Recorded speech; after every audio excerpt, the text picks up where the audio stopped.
नमस्कार दोस्तों, कैसे हैं आप सभी लोग। उम्मीद करता हूँ आप सभी लोग जहाँ पर भी होंगे बढ़िया होंगे और स्वस्थ होंगे। रिलेशन एंड फंक्शन का चौथा लेक्चर हमारा है ये।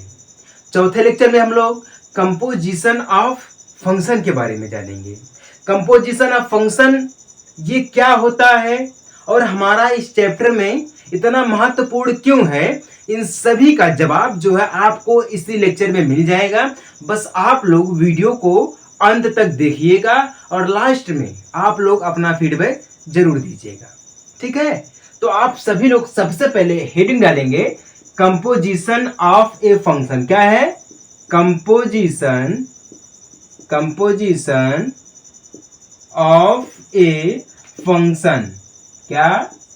कंपोजिशन ऑफ ए फंक्शन को हम लोग हिंदी में कहते हैं फलन का संयोजन। क्या?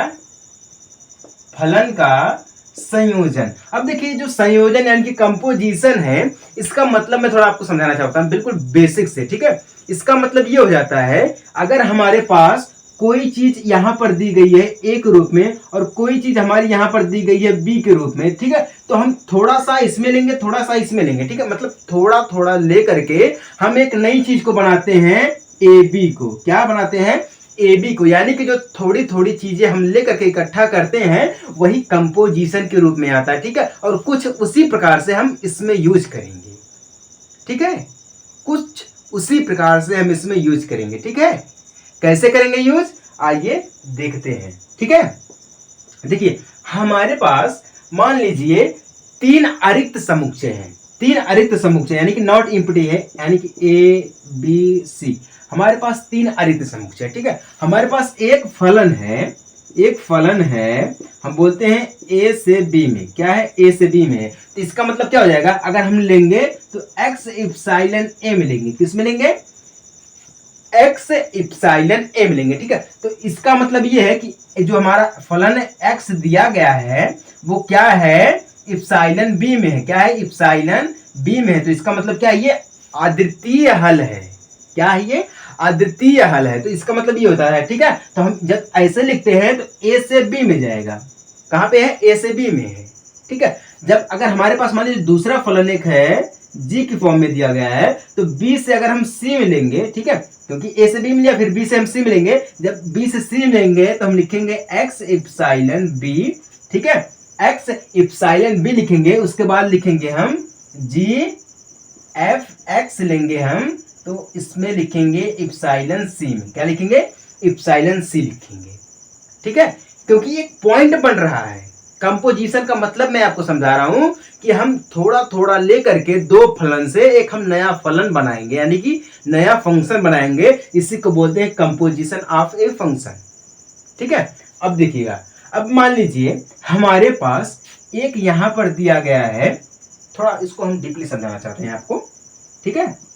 इसको मैं यहां से हटाता हूं, ठीक है। अब ये चीज आपको समझ में आएगी मैं क्या कहना चाह रहा था, ठीक है। हमारे पास एक फलन ए है, ठीक है, और एक फलन हमारे पास बी दिया गया और एक तीसरा फलन हमारे पास सी दिया गया है, ठीक है।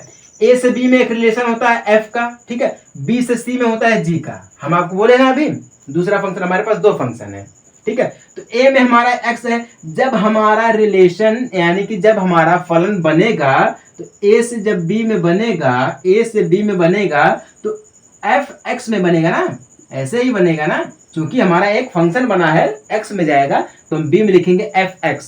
क्या लिखेंगे? एफ एक्स, ठीक है। जब हम बी से सी में जाएंगे यानी कि बी का जो अवयव सी में रहेगा तो यहां से ये फलन बनेगा, ठीक है। तो हम लेंगे जी। क्या लेंगे? जी से उसके बाद एफ एक्स में बनेगा, ठीक है। एफ एक्स में बनेगा, क्लियर है ना। इसको हम बोलते हैं ए से बी, यानी कि ये क्या हो जाएगा? एक फलन हो जाएगा, और बी से सी एक क्या हो जाएगा? फलन हो जाएगा, ठीक है। ये दो हमारे पास क्या है? जब हमारे पास तीन क्या है? तीन समुच्चय है, आरिक्त समुच्चय है, ठीक है। तो दो हमारे पास बने कि नहीं बने फंक्शन। एक तीसरा यानी कि संयोजन का मेन पॉइंट ये है, संयोजन का मेन पॉइंट ये है कि जब हम बनाएंगे तो एक तो बनेगा हमारा सी से ए से सी तक। कहां से? ए से सी तक बनेगा, क्योंकि हम ऐसे इसको करके बनाएंगे, ठीक है। कैसे? ऐसे इसको करके बनाएंगे, ए से सी में बनाएंगे। जब ए से सी में बनाएंगे हम इसको बोलते हैं जी कंपोजिशन एफ। ठीक है, G composition F is equal to हमारा यहाँ पर क्या बन जाएगा, यहाँ पर बनेगा जी, ठीक है, एफ एक्स। क्या बनेगा, एफ एक्स, ये पूरा का पूरा बनेगा। ठीक है, इसको हम बोलते हैं जी ओ एफ एक्स। ठीक है, यानी कि ए से सी में बनेगा। कहां से, ए से सी में बनेगा। ठीक है, ए से सी में बनेगा। क्लियर है ना, तो एक नया बन जाता है। लेकिन इतना याद रखिएगा, हम ए से सी में बना सकते हैं, लेकिन सी से अगर ए में जाएंगे तो हम इसको उल्टा करना पड़ेगा। क्या करना पड़ेगा, इसको हमें उल्टा करना पड़ेगा। ठीक है, हम इसको ये लिख सकते हैं कि जी कंपोजिशन एफ।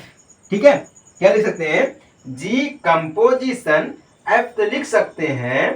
ठीक है, चूंकि ये कहां पर आ जाता है, ए से सी के बीच में आ जाता है। जब ए से सी के बीच में आ जाता है ये, तब हम इसको लिखते हैं एक्स इप्सिलॉन ए, यानी कि जो एक्स है वो ए में है और एक्स जो है वो सी में भी दिया गया है।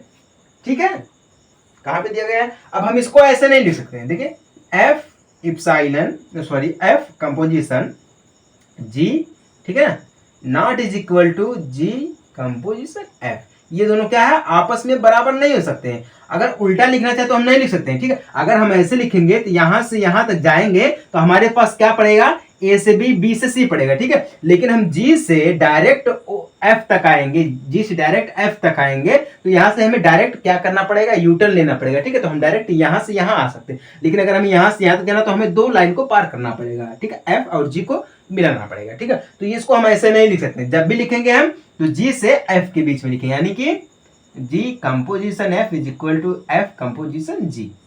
ठीक है, ये इस प्रकार से ये प्रोग्राम हमारा चलता रहता है। तो हमारा नया कंपोजिशन यानी कि हमारा क्या बना, एक नया फंक्शन बना जिसको हम बोलते हैं ए से सी के बीच में। ठीक है, इसका मतलब ये हो जाता है कि फलन ए जो हमारा दिया गया है एफ, ए से बी एवं जी से, यानी कि जी में जो दूसरा दिया गया बी से सी, दो फलन हमारे पास क्या है, दो फलन है। यानी कि यहां से दिया गया ए से बी में एक फलन, बी से सी में यानी कि एफ यानी कि जी, ये दो फलन हमारे पास दिए गए हैं। इन दो फलन में जो एफ और जी हमारा है ना, इसका जो संयोजन है वो क्या है, जी कंपोजिशन एफ है। क्या है, जी कंपोजिशन एफ हमारा दिया गया है। उसके बाद इसका मतलब ये हो जाता है कि ए से सी में एक ऐसा फलन होता है जो एक प्रत्येक अवयव सी में एक अद्वितीय अवयव का संबंध बनाता है। यानी कि ए का जो प्रत्येक अवयव है वो सी में एक अद्वितीय संबंध बनाता है, जिसको हम बोलते हैं ए से सी। ए से सी यानी कि इन दोनों को मिलाकर के एक नया हमारा फंक्शन बनता है। ठीक है, जो कि ये संबंध बनाता है, यानी कि रिलेशन दिखाता है कि ये जो हमारा है ना वो क्या है, एक नया फलन हमारा है। ठीक है, यही हमारा होता है कंपोजिशन ऑफ ए फंक्शन, यानी कि हम एक नया बना सकते हैं, कुछ नया कर सकते हैं। ठीक है, हमारे विचार भी कुछ ऐसे ही रहते हैं। ठीक है, जितना हम गहन विचार करेंगे उतना ही हम अपने जीवन में अगर यूज करेंगे ना तो शायद कुछ हम लोग बन सकते हैं। सिर्फ गहन विचार करने से कुछ नहीं होता है। ठीक है, गहन विचार करने से कुछ नहीं होता है, करना पड़ता है। समझ में आई बात ना, तो ये चीज होता है। एक और चीज है, अगर इसमें जो अस्तित्व में होने की आवश्यकता जो होती है, यानी कि एफ और जी का जो संयोजन है ना, अगर इसमें अस्तित्व होने के लिए अगर कुछ करना पड़ेगा तो क्या है, जो पहला फलन का परिसर है, ठीक है, सबसेट इक्वल जो डी का डोमेन है वो क्या, दोनों सबसेट यानी कि बराबर सबसेट में रहेंगे। क्या है, एफ का जो परिसर है, परिसर, ठीक ना, परिसर सबसेट इक्वल में रहेगा जी का डोमेन। क्या डोमेन एक बोलते हैं, इसका नाम डोमेन होता है। ठीक है, जी का जो डोमेन रहता है और परिसर अलग अलग हो जाता है। ठीक है, वो भी हमारा अवयव में आ जाता है डोमेन में। ठीक है, तो ये चीज रहता है इसमें है। इसमें देखिए एक पॉइंट हमारे पास दिया गया है जिसको बोलते हैं इंपॉर्टेंट फॉर्मूले के रूप में थ्योरम। दो थ्योरम हमारे पास दिया गया है। ठीक है, इसमें एक दो थ्योरम दिया गया है। इसी में वो कैसे थ्योरम है और क्यों उसको हम ऐसे बोलते हैं, ठीक है, उसका यूज करते हैं। समझ में आ रहा है कि नहीं समझ में आ रहा है आप लोगों को, कंपोजिशन चीज नहीं समझ में आ रहा है तो कोई दिक्कत वाली बात नहीं है, आप हमें बता सकते हैं। ठीक है, इंपॉर्टेंट फॉर्मूला पहला थ्योरम है, ठीक ना, फर्स्ट थ्योरम, ठीक है, फर्स्ट थ्योरम है वो क्या बोल रहा है, अगर हमारे पास, ठीक है, एफ ए से बी तक है, बी से सी एकाकी आच्छादक फलन है, ठीक है, तो जो हमारा ए से सी भी है वो एकाकी आच्छादक फलन है। ये पूछ रहा है कि जो है एफ है यानी कि ए से बी में ये क्या है, एकाकी, यानी कि इसमें एक एक हमारे क्या है, आच्छादक यानी कि फंक्शन है, ठीक है, और जी में भी हमारे जो है वो क्या है, एक एक फंक्शन है। तो ये पूछ रहा है कि जो हमारा जी से ओ, जी और जो कंपोजिशन एफ दिया गया है उसमें क्या ए से सी में एक एकाकी आच्छादक फलन है, यानी कि वन वन फंक्शन है इसमें, ये पूछ रहा है। तो इसका मतलब ये है, अगर हम यहाँ से देखना चाहेंगे तो देखेंगे जब ये दो हमारे पास समुच्चय होते हैं, दो यानी कि एक कोई भी है, एक समुच्चय के जब दो अवयव हमारे पास रहते हैं x1 यानी x2, जब दो अवयव रहते हैं एक समुच्चय के, तो वहां पे हम क्या लिखते हैं, g कंपोजिशन f x1, क्या x1 इक्वल में हम इसको लिखते हैं g कंपोजिशन f x2 लिखते हैं, क्या लिखते हैं, x2 लिखते हैं, ठीक है। जब इन दोनों को लिखते हैं हम तो अगर हम चाहेंगे तो जो हमारा वो दिया गया है उसको बराबर कर सकते हैं, ठीक है।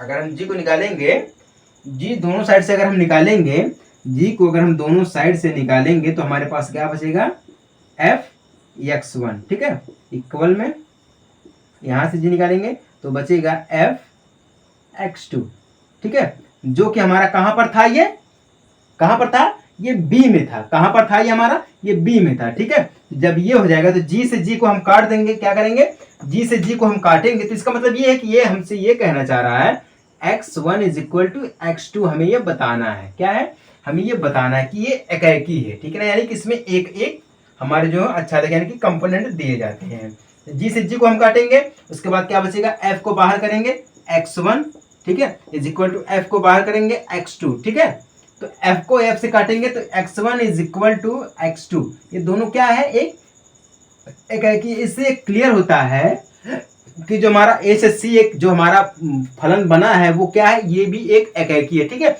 ये पहला थ्योरम होता है इसको सिद्ध करने के लिए, एकाकी के लिए, यानी कि वन वन फंक्शन के लिए, ठीक है, किसके लिए, वन वन फंक्शन के लिए।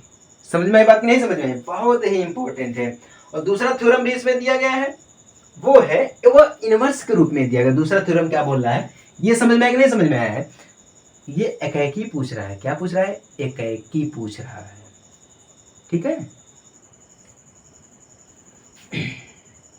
चलिए इसको हम हटाते हैं, और कोई कंफ्यूजन अगर हो तो वो हमें आप बता सकते हैं, ठीक है। पहला थ्योरम क्लियर है, इसमें दो थ्योरम दिए गए, महत्वपूर्ण थ्योरम है। और दूसरा थ्योरम जो दिया गया वो क्या है, वो है a is equal to I B, यानी कि I A is equal to I B. इसका मतलब ये दोनों बराबर दिया गया है, ठीक है, क्या है, ये दोनों बराबर दिया गया है, क्लियर है ना। ये सभी के बराबर में हमारा क्या दिया गया है, फलन दिया गया है, फलन दिया गया है, ठीक है। तो इसका मतलब ये हो जाता है कि ये इनवर्स में चल रहा है, क्या इनवर्स में, आई का मतलब हो जाता है, आई ए का मतलब हो जाता है कि ए से ए में, ठीक है, और आई बी का भी मतलब हो जाता है कि बी से बी में, किससे, बी से बी में इसका मतलब हो जाता है, ठीक है ना। कहां से, बी से बी में हो जाता है। जो हमारा फंक्शन होता है ये फलन के बराबर में दिया गया है, जो हमारा फलन होता है ए से बी में होता है, ठीक है। तो चूंकि सभी का सभी क्या दिया गया, आपस में इक्वल दिया गया है, ये भी इक्वल में दिया गया, ये भी इक्वल में दिया गया, और ये भी इक्वल में दिया गया, चूंकि यहाँ पर देख सकते हैं, ठीक है। इसी को हमें क्या करना है, प्रूफ करना है, ठीक है ना, ये थ्योरम है, इसको हमें प्रूफ करना है।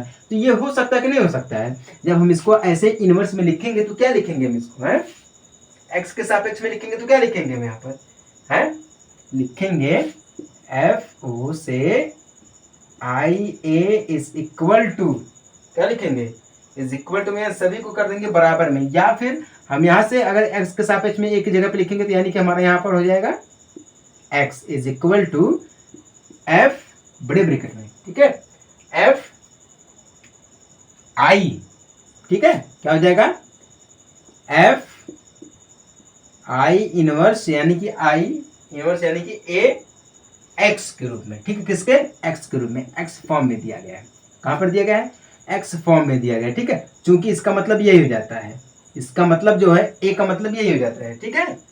तो ये सब के बराबर में क्या आ जाएगा, एफ एक्स आ जाएगा, है कि नहीं है, एफ एक्स आ जाएगा। चूंकि इसका भी मतलब वही होता है, इसका भी मतलब ये, चूंकि जब दोनों बराबर हैं तो इनवर्स का मतलब यही हो जाता है ना, ए में ए का होता है, बी में बी का होता है, ठीक है।